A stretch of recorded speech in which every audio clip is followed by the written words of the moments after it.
Okay, can you hear me now? Yeah, we can hear you. Okay, good. All right, I apologize for that debacle. Boy, that was a little harrowing, I have to say. So thank you, Tom, for talking to everybody about the book, and just also to remind all of you that this book wouldn't have been possible had it not been for your support and your readership, and all of the sort of cheerleading we got on the side as we were putting these out day by day. Um, Many of you who have been listening to or seeing the meditations from early days were getting the unedited versions, and you still hung in there with us. So thank you so much for that.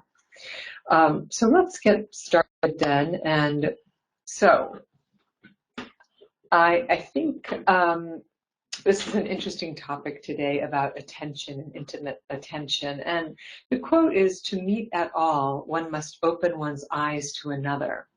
And there is no true conversation, no matter how many words are spoken, unless the eye, unveiled and listening, opens itself to the other."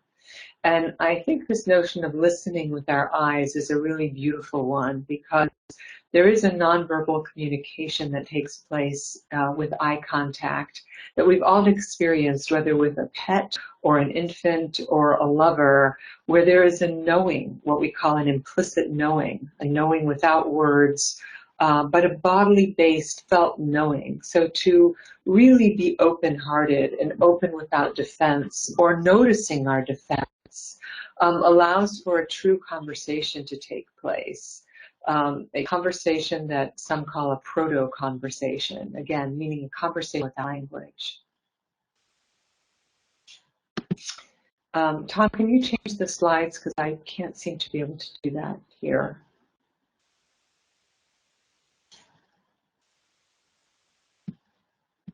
Tom, right? Okay, there we go.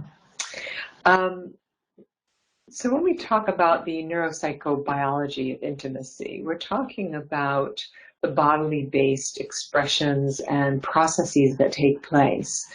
It's commonplace saying that the eyes are the windows to the soul. We've all heard that saying before, but it turns out that the eyes are also the windows to our nervous system, the very place that connects us to our brains and into our bodies is vision. And oftentimes, well, not oftentimes, but all the time, the data from the external world streams in through our eyeballs. So they are indeed, to our nervous system. And then we register whether things are safe or good or novel or exciting by way of what we're seeing and how rapidly we take that information in.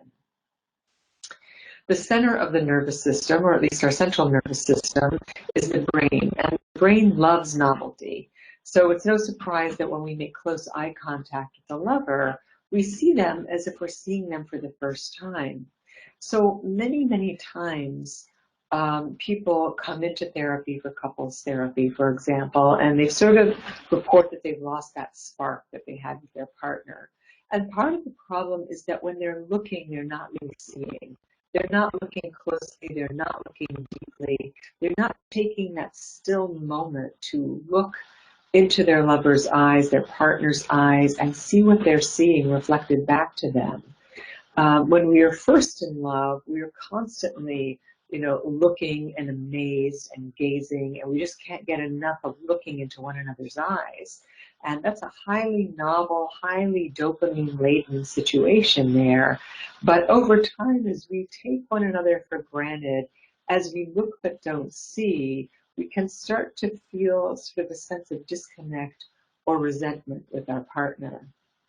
So looking closely creates novelty. Any questions about that? Okay. Equally interesting is that 12 inches is the optimum attachment distance between a mother and the infant she's cradling. So when you think about the intuitive way that people cradle infants, it's typically in left arm, and they're looking down at the left, and they're making this right-to-right brain communication. And it's the deep looking between the mother and the infant that starts to activate novelty in the infant's brain and body and starts to create plasticity and a capacity to handle that novelty so that over time the infant can take in more and more and more stimulation. Sometimes I see people with very tiny babies out in crowded places. There's a lot of noise and a lot of stimulation, and I wonder, how much that infant is able to tolerate that. And of course, that depends on how much the mother is typically soothing the infant in that context. But this is a process that's meant to be built into the system over time, this matter of novelty or external stimulation. Their eye contact at this precise distance creates a novel experience in the brain, stimulating all manners of function and structure through their stare gazes. So the mother is actually bringing up the structures in the infant's brain and in the infant's body. So structure and function, function follows structure. So hearty structures allow the infant's brain and body to function ideally. And it's not that mothers fall in love with their babies like lovers fall in love with each other. The mother and the infant dyad basks in the glory of their felt love for one another, cooing, smiling, and touching. So it's a very similar sort of love that takes place.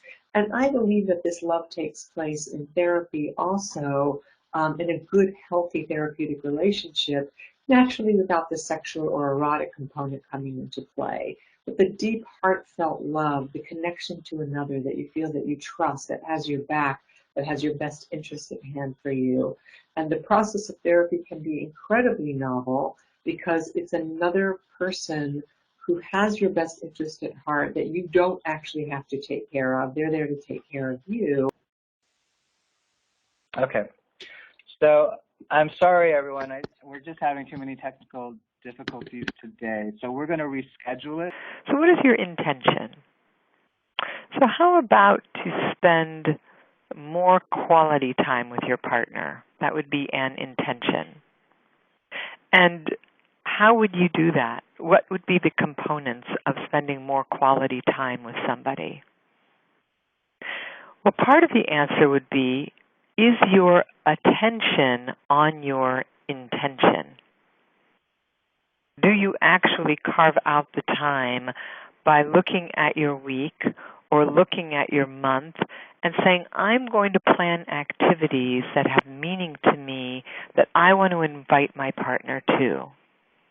And if you're invited to do those things because your partner is setting that intention, are you showing up for them? Or do you say, oh, yeah, I would love to go have Chinese food with you on Saturday, January 10th. And then the 8th rolls around and you say, oh, you know what, I decided to do something with my girlfriend, or we have to go visit my mother that night, or a million other things that get in the way. Or do you respect the intention that your partner set and keep your attention on it also so that you two make the event happen? So how are you culpable in both setting the intention, keeping your attention on it when you're giving and receiving an invitation? Any thoughts about that? You're a very quiet group today.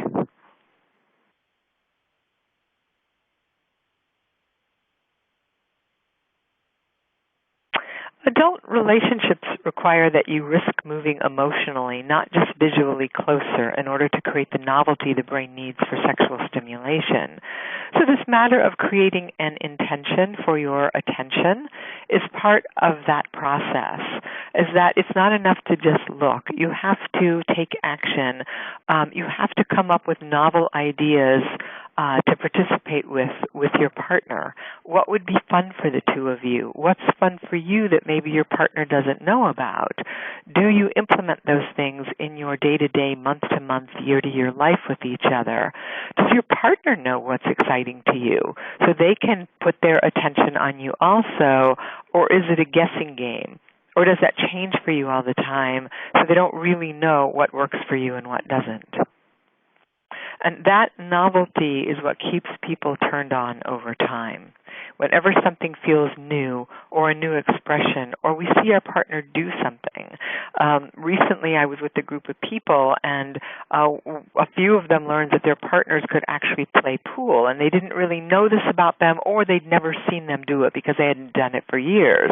And the act of watching their partner do that seemed really novel and kind of sexy and interesting and exciting. Like, wow, I never knew that about you. So think about what you might not even know that you don't know, and start to engage your partner in various activities where you might get to see or know them in a different milieu, whether it's going dancing or bowling or playing pool or any number of other things that you think would be fun or interesting.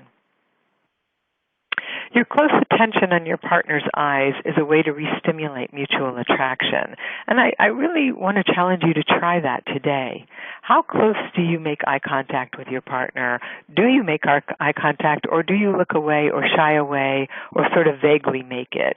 Are you in that place of listening with your eyes that we began this conversation with?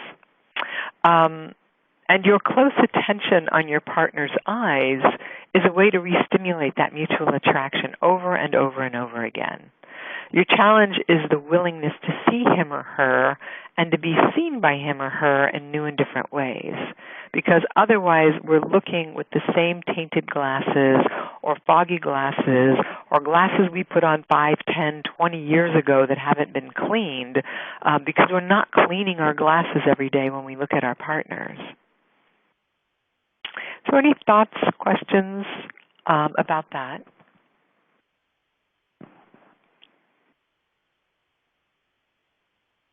Well, my concern is we're going to end this conversation early because there are no questions today. Sometimes we have lots and lots of questions, sometimes no questions. Here's one that just came in. This is reminding me of one of my favorite quotes by Proust. True discovery does not consist in finding new landscapes, but in having new eyes, which is really supremely beautiful. So I had a friend years ago who used to talk about seeing life with your God eyes. Proust is talking about seeing old landscapes with new eyes. And how can you do that every day so that the ordinary becomes extraordinary? So that when you look at the orchid, you're not looking at it like, oh, I've seen that before, or I know what it is, or I'm naming it an orchid, but you're actually intricately having a conversation with your eyes with it. Feasting your eyes upon it is another sort of phrase that we've heard before, too. What are the different things that resonate for you, if there are quotes or things you've read before, and maybe take those out, hang them around your house to remind you every day to see these new landscapes with new eyes. Someone says, how does this kind of eye contact differ from that between coworkers or friends or family members, for example? Well, I think it does. I think there's a different type of looking. And depending on your coworker, I happen to have the privilege of having coworkers where when I make eye contact with them, there's a moment where we can hold that gaze, and there's a meeting in that moment of love, of recognition, of friendship and open-heartedness. If you meet some people with that sort of open-hearted look, it may be inappropriate for the workplace because it makes them incredibly uncomfortable or they think you're weird. So you don't want to go there.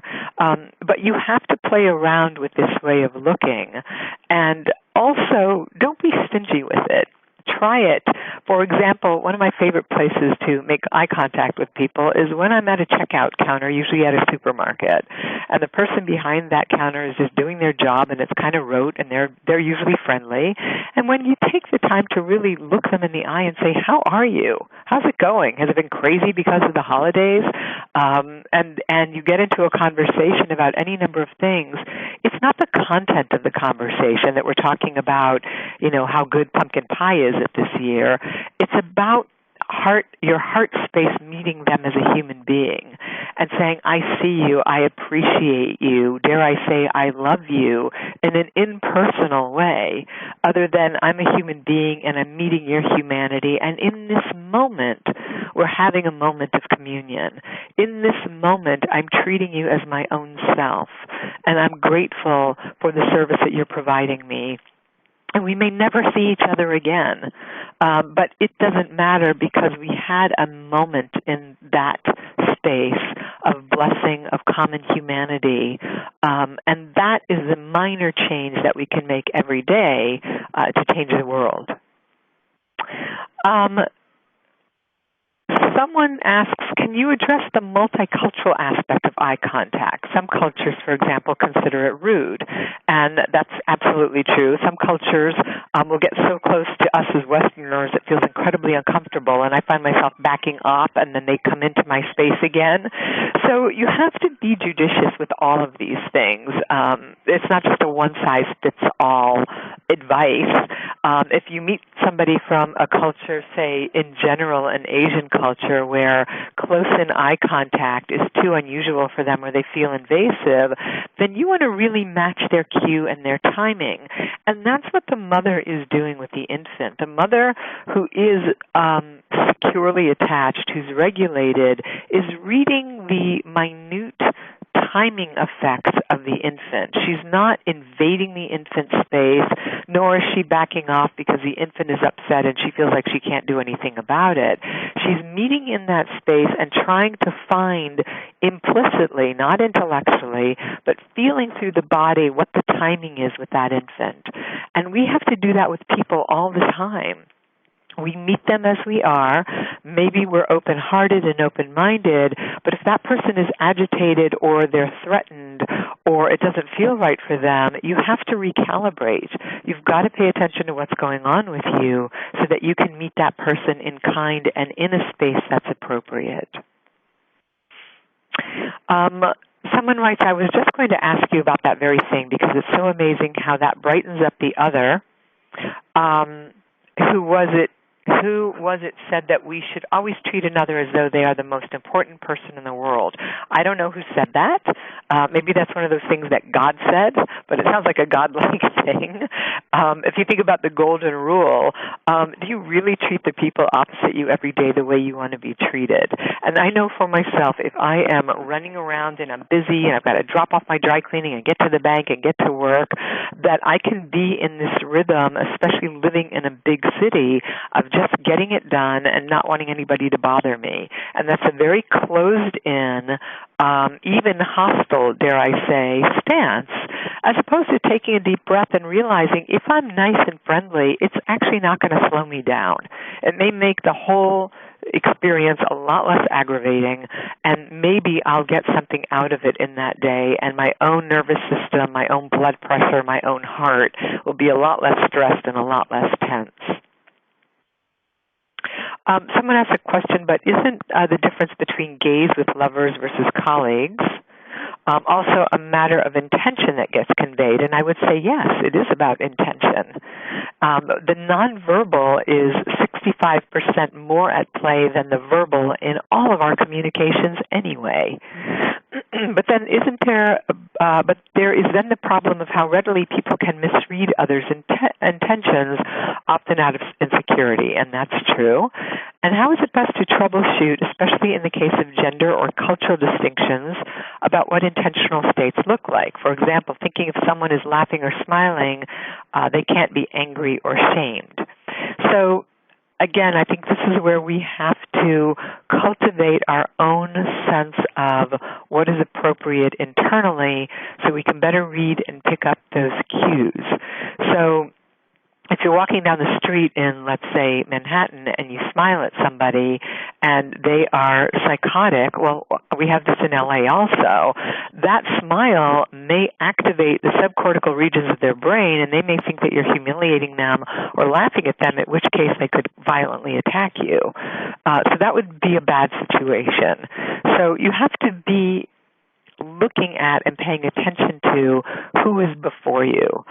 With coworkers, if there is a misunderstanding, hopefully you have a venue or a milieu whereby you can say, hey, can we talk about that for a moment? I really wasn't meaning to laugh at you when you said that thing about your mother.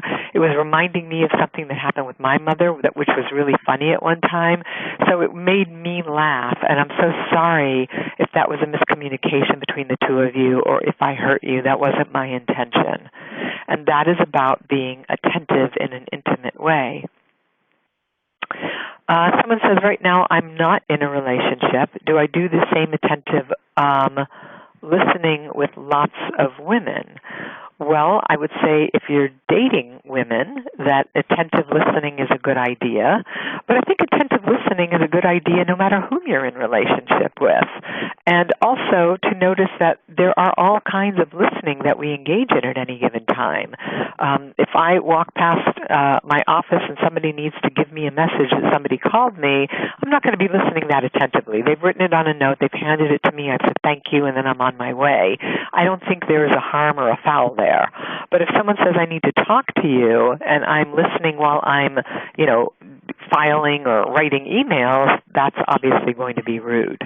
So when you're in intimate conversations with people, practicing attentive listening is a fantastic idea, so much so that you can stop and say, you know what, I didn't hear exactly what you said, or I think you just said this, can I check it out with you? And then maybe you repeat what you heard so that you can make sure that the channel of communication is clear.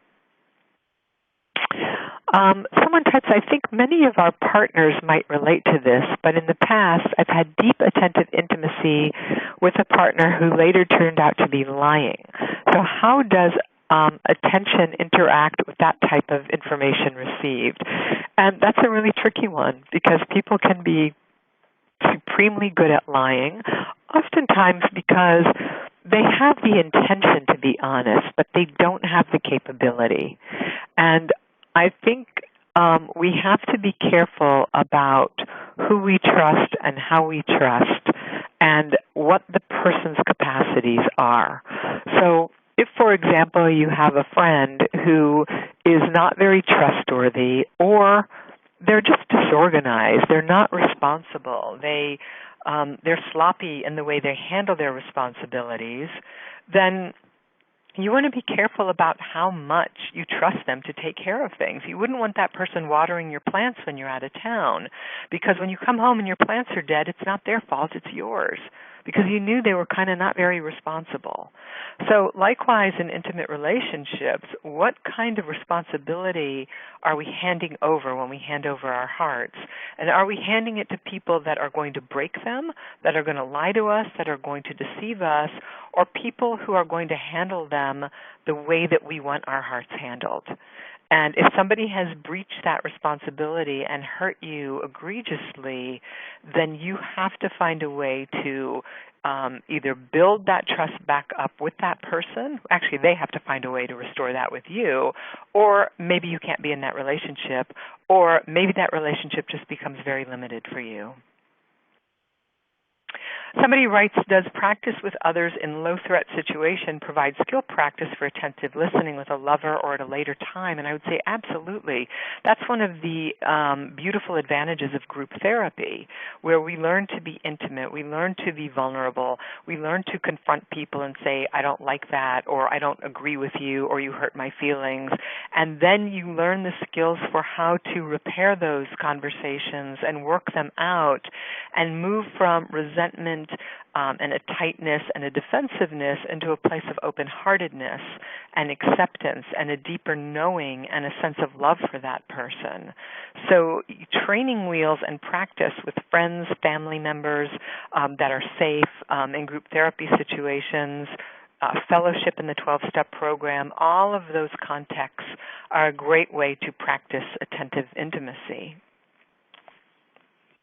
A note from Los Angeles, to specify in an intimate context about misconstruing intentions, I think a difficult area is one where when partner grew up becoming so used to being critiqued by parents that their attachment to their partner can often be muddied by antennae that read critique where none is intended. I see this in adult child-parent dyads as well as in spousal relationships, and that's true. So again, this is where we have to sort of parse things out in very fine ways. If I had a harsh or critical parent and I'm in a love relationship with you and you say to me, oh, you know what, that chair looks sideways, can you please move it? And I hear that as a criticism rather than a request, we're going to be in trouble. And so all I can do is say to you, you know, when you ask me to move that chair, can I just check out with you what your intention was? And you'll say, well, I just wanted it moved because my friend was coming over and I wanted the room straightened up. And I can say, oh, wow, I heard it that you were criticizing me that I didn't do it right again, or that I can never get it right for you.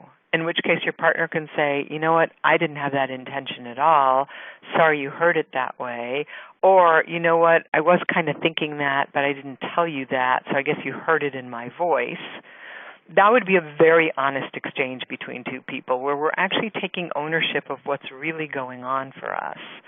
And intellectually, if I know that my partner is not critical by nature, but I hear everything as a criticism, then it's incumbent upon me to really do some deeper therapeutic work around that, because otherwise that person has to walk on eggshells around me all the time because I hear everything as a criticism.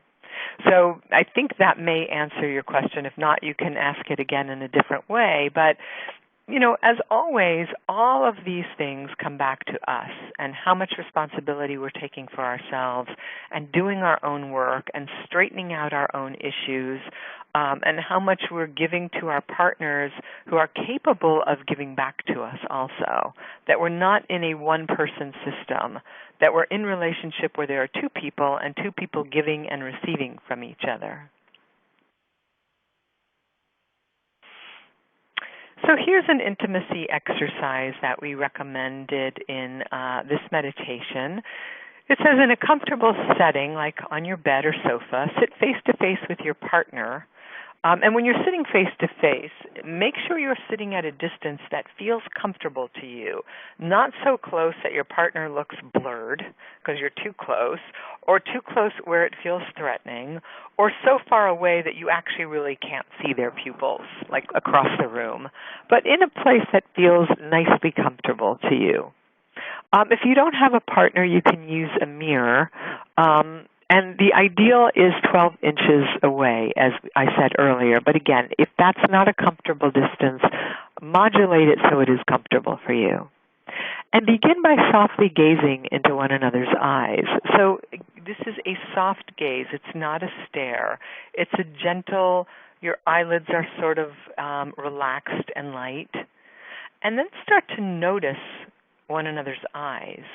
Just notice the shape and the color. Like, do you really know what color your partner's eyes are? We'll say, well, they're green or they're brown. But do you really know the nuances of the shades? Maybe they're not green. Maybe they're really more hazel. Maybe there's a lighter brown ring around the darker brown, or maybe they're just really black and dark. But notice one another's eyes and notice your attention. Notice the difficulty in looking closely or the tendency to want to look away. And that looking away is a downregulation of the nervous system because you're starting to get aroused, and not sexually necessarily, but this hyper-arousal, what you might register as anxiety by the looking. So the system itself is getting activated. Maybe you drift away, which would be the opposite of getting hyper-aroused or activated, that you start to space out. Do you find that it's easy or difficult to hold the gaze? Because holding a gaze for a minute, 2 minutes, 3 minutes is a long time to hold a gaze. Does your capacity come and go? Do you start to laugh because you get nervous?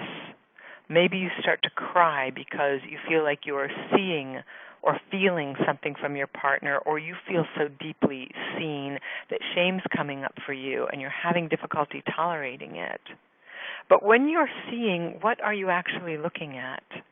What are you seeing, and what does it feel to be seen in that way? And the ideal for this whole exercise is to be able to bring that sort of eye contact into your sex life, so that you're really being seen while you're making love, and you're seeing, and that you're letting your partner watch you enjoy the pleasure that they're giving you, so that you're not self-conscious or shying away or shamed or traumatized because you're being seen. That is a more, let's say, advanced or thing to aspire to over time. But for now, with your clothes on, with your eyes wide open, using your old eyes to see new landscapes, pay attention to how you're looking today, how attentive you are to the people in your sphere, the strangers you meet on the street, and your loved ones, and see if that can shift your attention into intentional intimacy with a partner. So that's the end of our webinar today. I wish you all a very healthy, happy, safe holiday and Happy New Year. I look forward to hearing about you, from you as you buy the book, any comments you have about it. Tom and I love hearing from you. And I look forward to talking to you in January. So much love to all of you and many blessings for a happy holiday season. Bye-bye.